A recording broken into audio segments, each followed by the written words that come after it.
Hello dear students, heredity and इव्हॉल्युशनच्या आपल्या आजच्या पार्टमध्ये आपण काही पुरावे बघणार आहोत. आपण लास्ट लेक्चर्समध्ये इव्हॉल्युशनची प्रोसेस, थिअरी ऑफ इव्हॉल्युशन अशा काही गोष्टी बघितल्या. म्हणजेच ह्या सिक्वेन्सनं स्पेसिफिकली लिव्हिंग ऑर्गॅनिझम्सचा ओरिजिन झाला, त्यांच्यामध्ये मॉडिफिकेशन डेव्हलपमेंट होत होत नवीन नवीन प्रजाती जाती कशा कशा डेव्हलप होत गेल्या हे बघायला आपण काही नव्हतो तिथे तेव्हा त्यावेळेस, होय की नाही.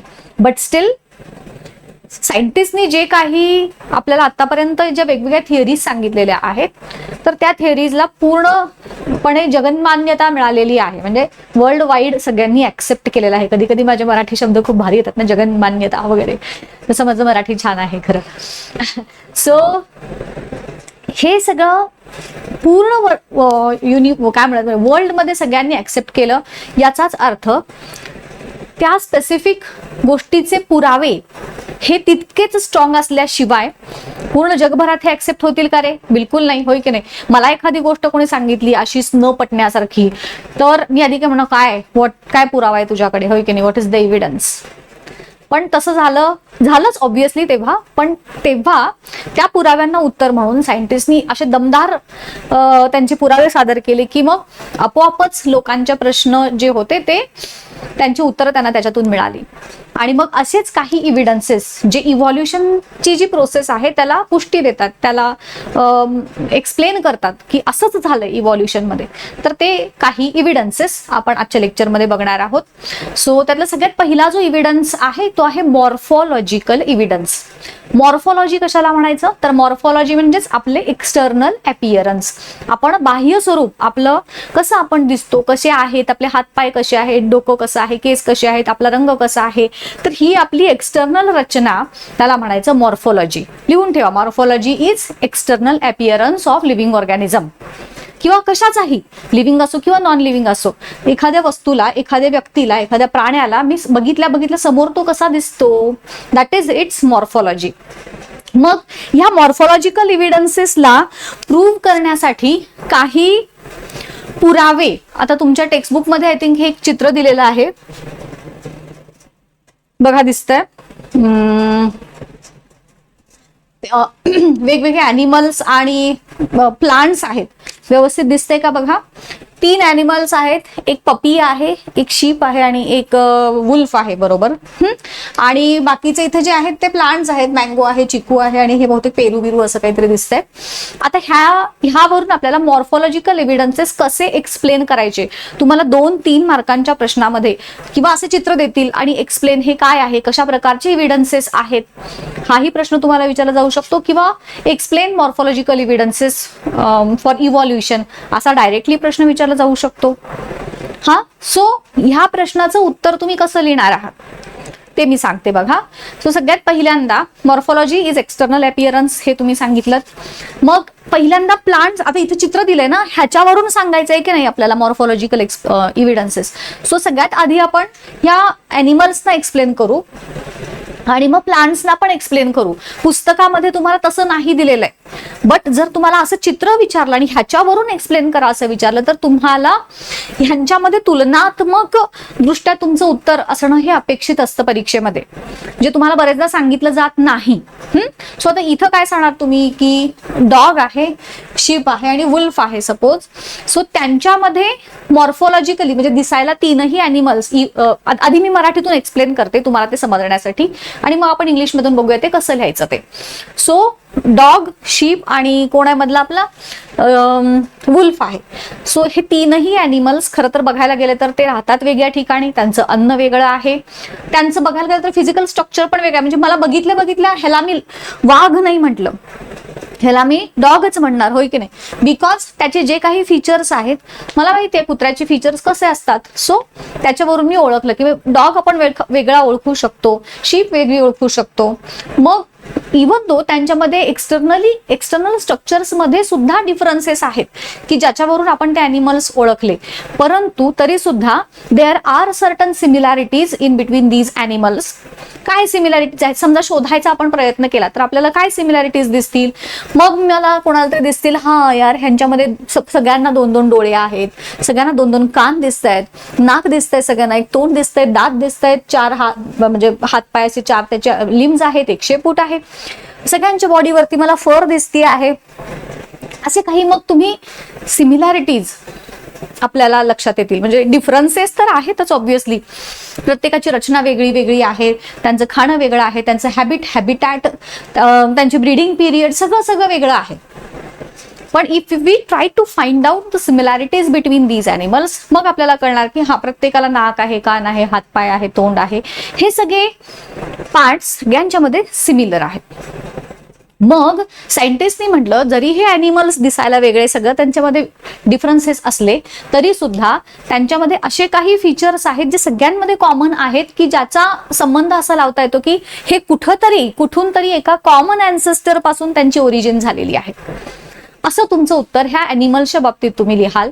ऑल्सो जे प्लांट्स आहेत त्या प्लांटच्या बाबतीत पण असंच, दिसायला हा आंबा म्हणजे जसं आता अॅनिमलच्या बाबतीत आपण बघितलं की हे ओळखू शकतो आपण, जे त्याचे एक्सटर्नल अपीअरन्स म्हणजेच मॉर्फॉलॉजी जी आहे त्या मॉर्फॉलॉजीवरून आपण ओळखू शकतो की हा आंबा आहे, हा चिकू आहे आणि हा पेरू आहे.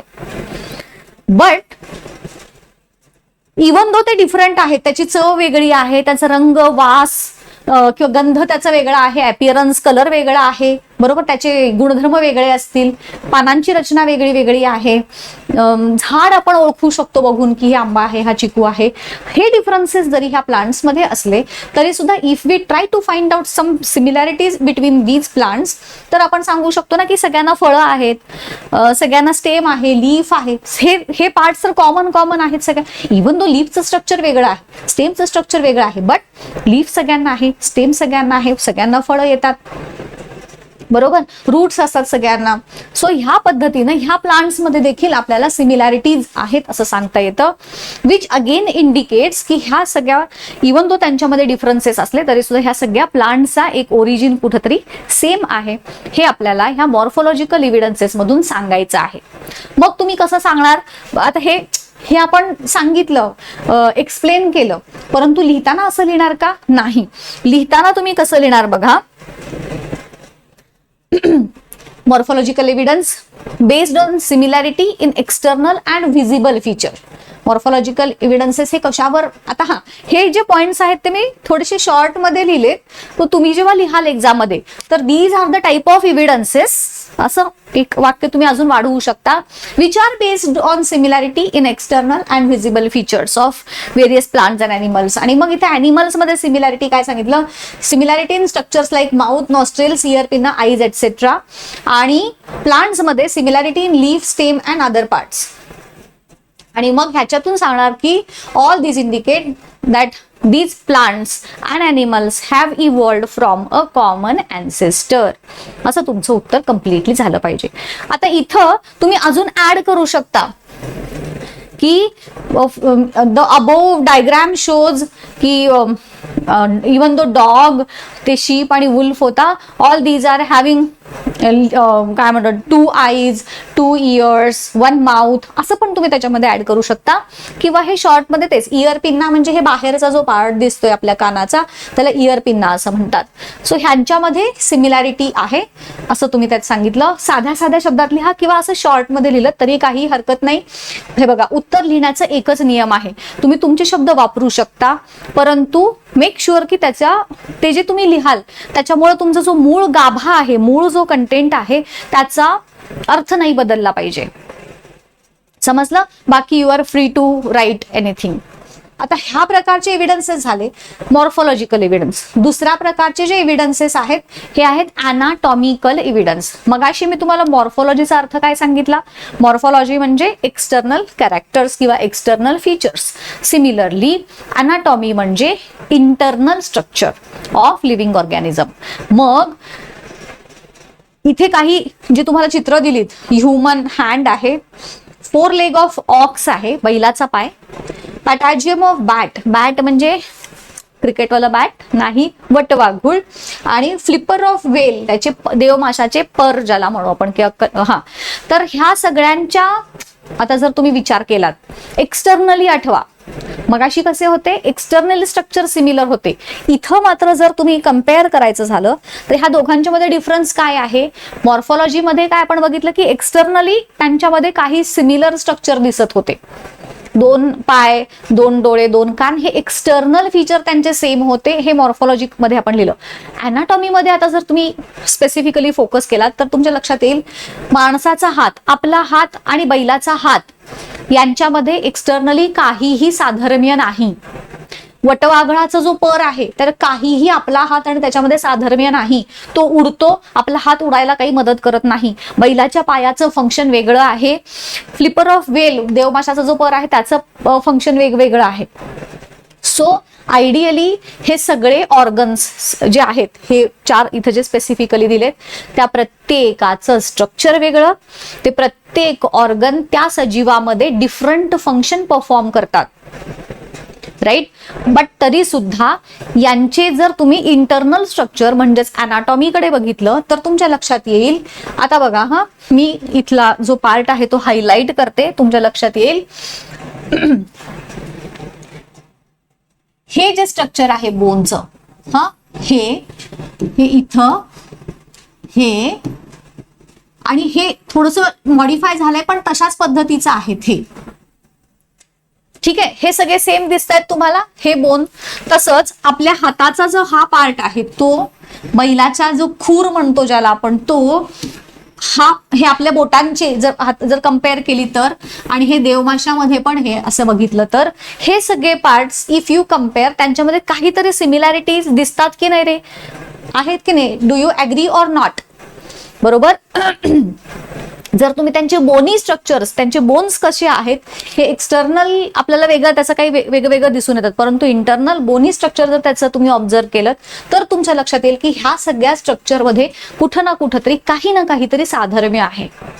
मग ह्याचाच अर्थ काय की हे सगळे ॲनिमल्स हे कुठल्या तरी कॉमन अँसेस्टर पासून इव्हॉल्व झालेले आहेत. आपल्या सगळ्यांचा अँसेस्टर दॅट इज पप्पा एकच आहेत कोणीतरी.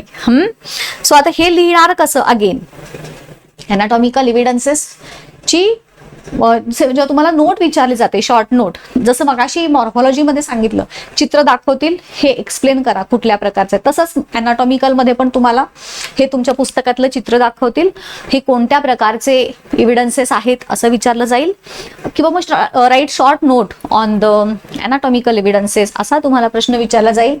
मग तुम्ही हे सांगाल की these are the evidences which are based on similarities in the anatomical structure. लिहून घ्या, अॅनाटॉमी म्हणजे internal structure of bones and joints, त्याला म्हणायचं अॅनाटॉमी. मॉर्फॉलॉजी म्हणजे एक्सटर्नल अपीअरन्स.